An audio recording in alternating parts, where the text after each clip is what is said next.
There was a time in the past when there was a young, eager king named Alexander the Great. Alexander was born in July 356 BC in Pella, which was the capital of the kingdom of Macedon. He was meant to be great. King Philip II, Alexander's father, brought together the Greek city-states under Macedonian control. This set the stage for Alexander's future victories.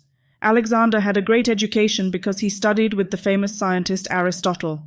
King Philip II was killed in 336 BC, which was a terrible event. Alexander, who was only 20, took over as king. He didn't wait to show who was in charge. He immediately started a huge military operation to make his dream of building a huge empire come true. Alexander crossed the Hellespont into the Persian Empire in 334 BC. This was the start of his legendary conquests. Alexander's well-trained army beat the Persians in the Battle of Granicus in 334 BC. It was the first of many wins for Alexander. He kept moving through Asia Minor and beat Darius III badly at the Battle of Issus in 333 BC. Alexander went to Egypt in 332 BC and was greeted as a savior. He built the city of Alexandria, which emerged as a center of learning and culture in ancient times. After going to Egypt, he went back to Persia and chased Darius III into Mesopotamia. In 331 BC, the final battle of Gaugamela made Alexander the ruler of the Persian Empire for good. Alexander was officially in charge of Persia, but Darius III ran away and was later killed.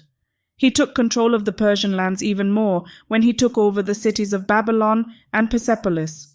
Alexander went east in 327 BC and went into the Indian region. Alexander's brilliant strategy was shown in the hard-fought win at the Battle of Hydaspes over King Porus in 326 BC. His army was tired, though, and their confidence dropped. They longed to go home.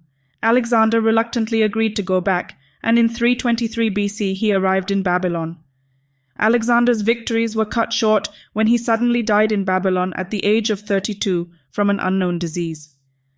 Alexander had a short life, but his kingdom built the foundations for the Hellenistic period, so his legacy lived on. In ancient times, his war strategy, cultural spread, and city planning left an indelible mark that earned him the name Alexander the Great.